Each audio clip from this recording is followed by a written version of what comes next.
Hey, this is BrindleWolf. And I'm Lunaria. You're listening to Rise Awakenings, part of the Rise Radio Network where advice meets action. We're here to spark your growth, lift your spirit, and help you crush your potential. Rise Awakenings, hear the call. Through the static, we break the wall. Your station, your voice where dreams awaken. Rise Awakening, now is the time. Rise Awakenings, let's rise together. All right, guys. Oh, let me find my cards. Exciting day for me. So, new phone. Things are growing in the background, but not going to go there. I'll go there later. For now, we're going to talk some Egyptian Book of the Dead Oracle. They have a little bit to say, and it's one of those messages. But then again, one isn't. We're going to start off with Nephthys. First message that comes through for this card has nothing to do with what she has to say. Or does it? Plainly put the phone down. Put it down. Get back to home life a little more and enjoy the people that are with you now.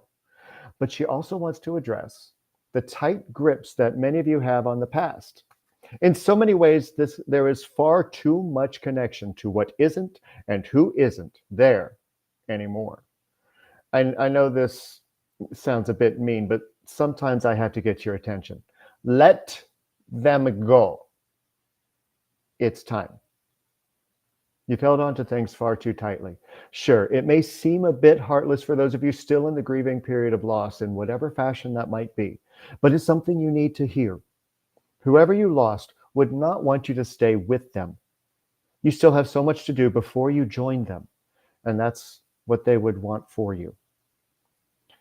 Appropriate follow-up with the tomb. Ironic that it follows, right? But it actually has very little to do with it. If you feel like your life is stagnant and things are moving particularly slow right now, it could be an indication that it's time to look at things differently. Like that job you can't stand or the relationship that just feels like it's going nowhere. If you're feeling trapped, come up with an exit plan. It can actually just pull dirt around you, making it more difficult to move forward if you don't.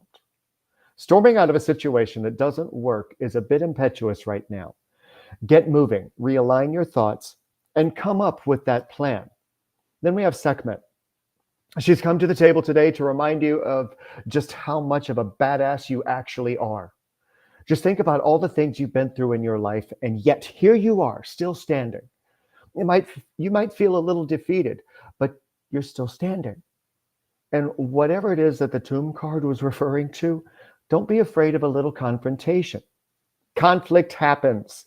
Focus on the peace that can and will follow once you stand your ground against your opposer. Be unshakable, unmovable. Hold that ground.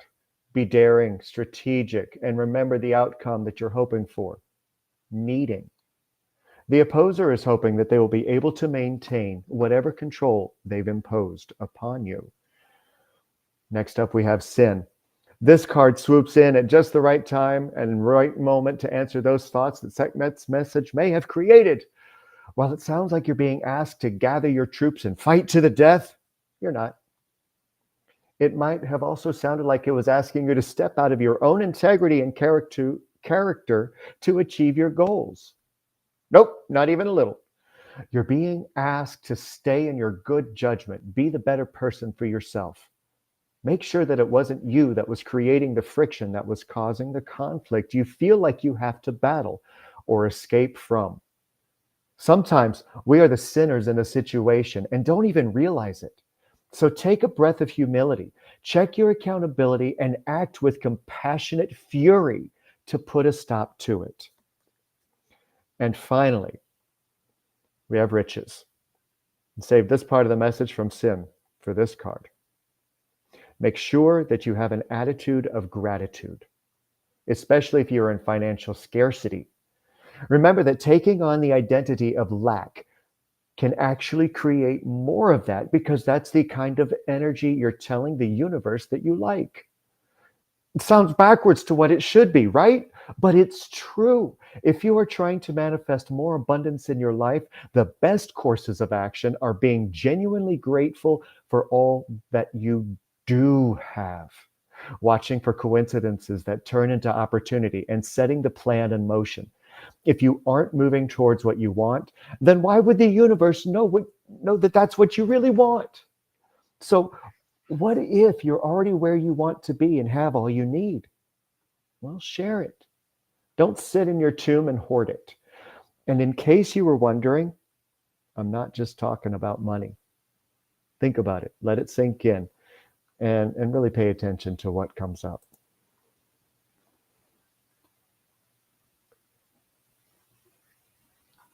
Hold on. There we go. Oh, thanks for unmuting me. Talk about crazy. I can't wait to do my message now. You know, it's crazy too that, well, we'll discuss it more after, but the fact that we use two completely different decks of cards that are completely done completely differently. I mean, the whole thing. I mean, mine's basically the Rider Waite. You got this complete Oracle deck, and just wait. One of those nights, huh? One of those nights. They're getting more and more. Because sometimes they're woven together by, familiarity, but I get the feeling that we're going to hear some echoes. Yep. A little bit of echo tonight. Guess who stopped and reading? All right. Are y'all ready for your Lunaria reading of the week? All right.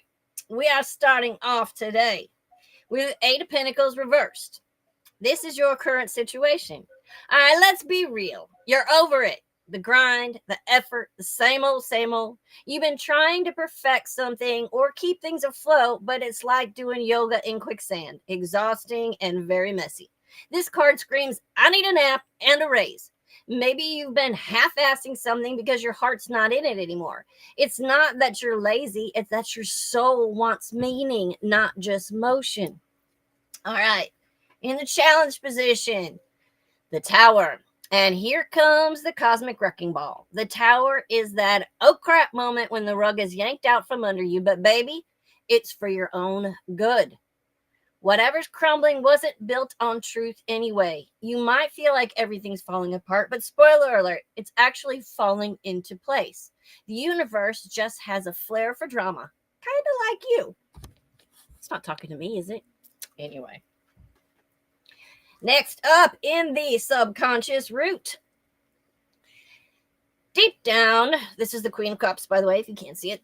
Deep down, you're soft as a marshmallow dipped in intuition. You feel everything, probably more than you'd like.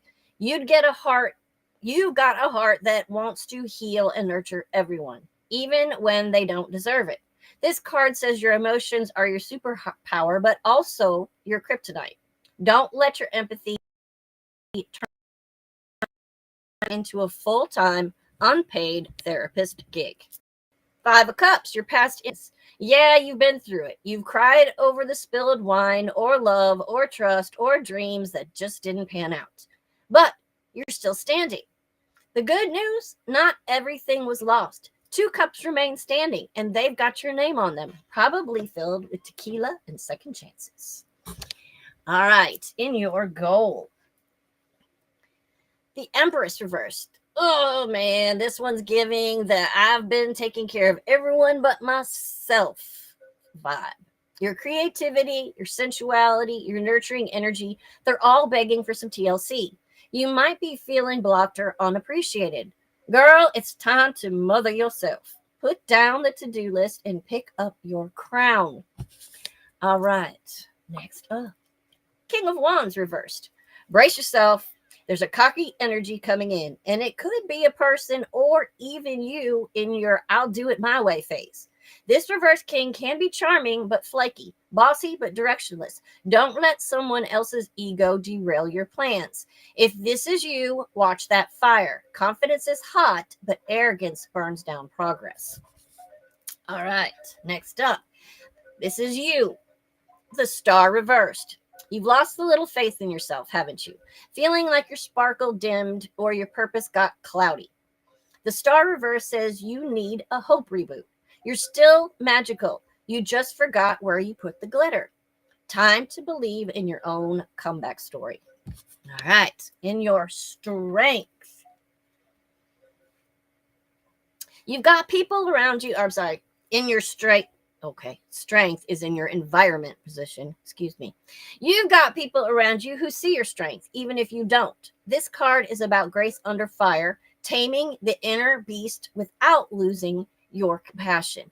You're mastering calm power, not chaos. Think beauty tames the beast, but the beast is mostly your stress and self-doubt. All right. Next up, in your hopes and fears, the Nine of Pentacles.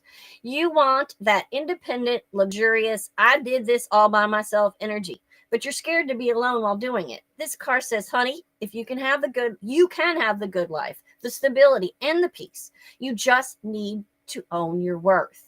You've earned your feathers. Peacock proudly.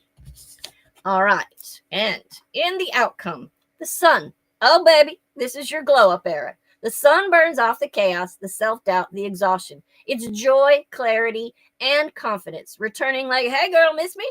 This is your ultimate reminder that after all the mess, you still shine. You're walking out of the rubble like a phoenix with a killer freaking tan. Final check-in, you're in the middle of a massive life renovation, not a breakthrough. Start believing yourself again, build with stronger walls and better interior design. The tower knocked down the old, the sun promises the new, and everything in between is rediscovering your badassery. And there you go. That is your reading for the week. Where's my partner? He ain't coming back. There he is. I wasn't feeling particularly badassery coming to come back. Why is that? I feel singled out. So do I. So, it's kind of coming at both of us. I feel called out. Well, we called ourselves out today, didn't we? A little bit. But you know what? After this next music set, I got a story to tell you. And it's a good one. So, we have quite the group coming up next. Let me get this out of my way so that I can see it better. Oh my God. And I'm going to only read this list once. And that was an amazing reading. I echo what they say, even though it was like, I don't know if I want to be here anymore. So it's been kind of an intense couple weeks for Papa. It's been a intense couple years. But this isn't just story time about me. Even though I'm going to use myself as a reference. Because there's so many times when we put ourselves out there, we're trying to feel better about ourselves, feel worth it, trying to figure out how we feel worth it, where we fit in, where we belong. And it gets shrouded with pain from the past. And we don't even realize it until we do. And in the process of trying to get attention or be liked, can have a tendency to push people away, people that you care very deeply about. And left wondering, what did I do? And not understanding. And at first it feels like a gut punch. Like, I've been doing everything right. Why does it feel this way? I don't understand. Why is everybody against me? And then the stories and the conversations that are imagined, they go on. And then they start to manifest outside. And you can't understand why you're stuck, why you walk into a room and people don't even know that you're there. and you care so much that they don't notice what you created, that you think everybody's out to get you. Yeah, I experienced that. I managed to hurt a lot of people in the process. And then I woke up. After having my ass handed to me, I woke up. Because I realized I'm not the little boy anymore.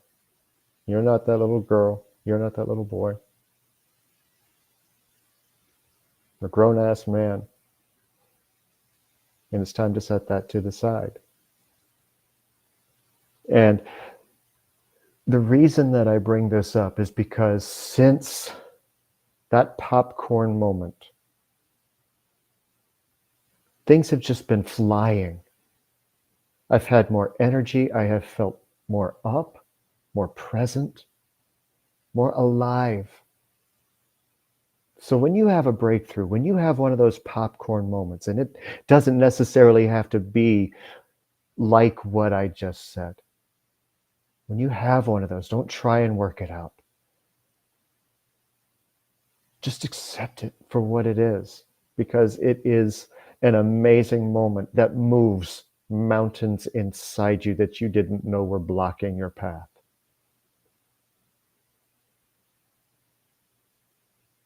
You start giving yourself permission to do things that are outside of your comfort zone that previously you were afraid to do, like going into a room on another social media app and just getting into the whirlwind to enhance your own presence. And all of a sudden, 2 days later, you have 200 more followers so that you can work closer to a goal that you're trying to achieve. Yes, I'm trying to achieve a goal. I'm trying to get to the point where I can move a lot of things that I do on Facebook over to and provide more. And in that process, in that dream, and wanting to make that impact, setting those things aside, I made room to do it. That's the point I want you guys to get, is that when you set aside the things that you've been carrying, the things that you think are in your way, when you finally set those things aside and you have that popcorn moment and realize what it is, you can do so much more than you ever thought that you could. So don't ever forget that. And by the way, just in case you haven't been told recently, you're 100% completely and totally worth it. Don't you think that's enough? Whoop.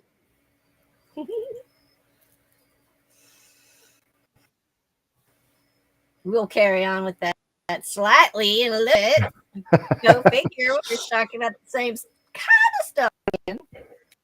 Only I came into the show planning on that. Yeah, and mine just happened to come up. Well, that's how it goes sometimes. Yeah, it is. Yeah. It is. We are worth it, Condi. You are correct. We are all worth it. And that is one thing that if you take nothing else away from this show and ever, it's that there's no one that's above you and there's no one that's below you. We're all connected and we are all on the same level of importance on this planet. Mm-hmm. Period. Yep. And it's what's in here that you share with the world that matters.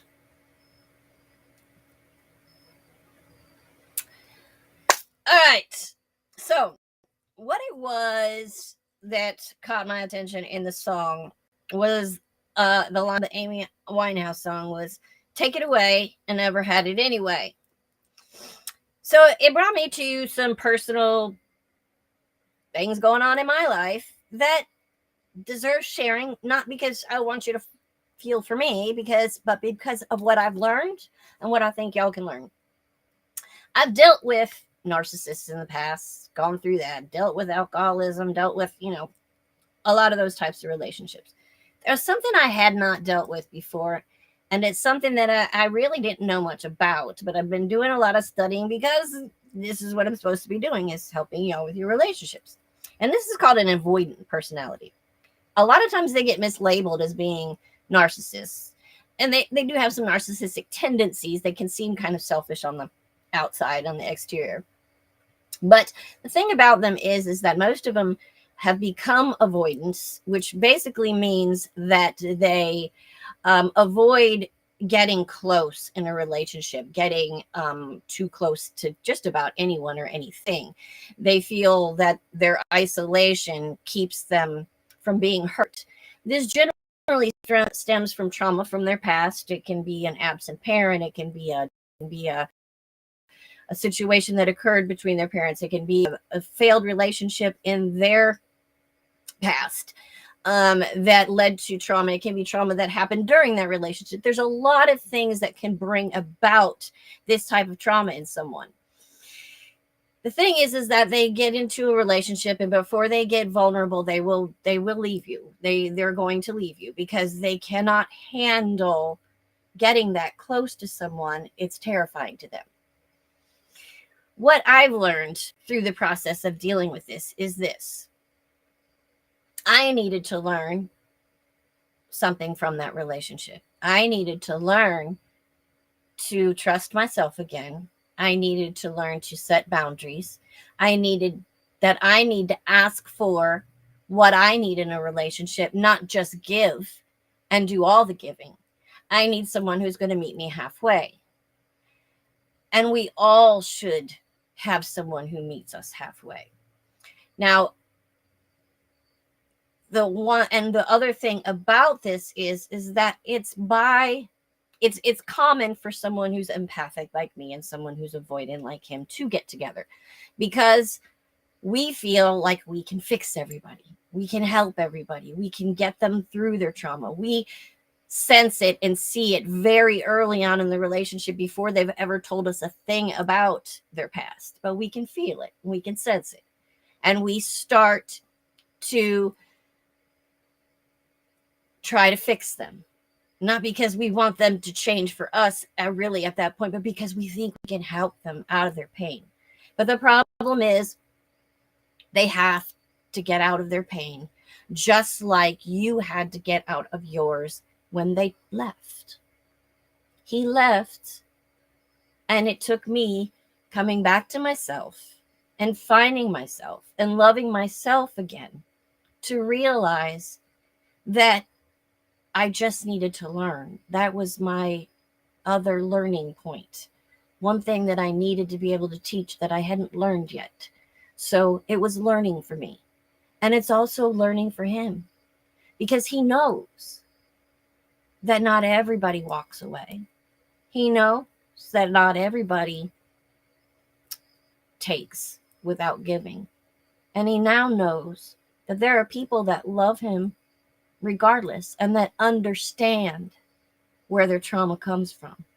Does that mean we should stick with it and stay in that relationship when they're not meeting us halfway and they're not giving to the relationship? Absolutely not. In fact, it's in the absence that we find the learning. It's in the absence for me that he'll find his learning, and it's the absence from him that I found mine. And this is very, very important. Don't stick around thinking that you can heal someone, because the healing that they need to do, they have to do on their own. That is my message for this week. Wow. And so true. Yeah. It's heartbreaking. It's heartbreaking for an empath. It's very sad. But in realizing my own healing and through my own healing, it's that I realized that he also can't heal. I can't heal him. He has to heal himself. And he has to Exactly. want. So, Exactly. And those are things that we pick up by going through a heartbreaking situation. That's how we learn. So, in the end, just like you were saying, my growth, my glow, my spirit is rising, because I know I have the ability to help people. the people that want it. And I will be there for anyone who wants it at any point in their life, even an ex who walked away. Yep. I am there, and I always will be. Yep. That's the bottom line. And it's because of you and that specific journey, because I know that you had requested that Diane and I talk about the stages of grief on Wednesday for the next topic. Well, we have talked around most of the stages. We haven't numbered them. Right. Okay. Right. So the one that I honed in on, and it's because of that journey that you had, was grief and anger. So, yeah, because I got angry for a few days, and I did actually apologize to him for that anger, but also explained that there is grief that comes in different forms, and that grief does have stages. And I did go through an angry stage, and I kind of skipped over the depression. I think my depression came before the anger, which it's usually the other way around. But I think my depression came first, then the anger, and now I'm at the release. Right. I really am. And one thing that feeds most of grief is anger. Right. It just has various stages and various levels. And that's why I was like, this is the one we need to talk about coming up on Wednesday. Yeah, and I'm looking forward to that a lot. Yeah, we have some changes that are coming up on Phoenix Talks. Yeah, I'm using this particular moment to do a shameless plug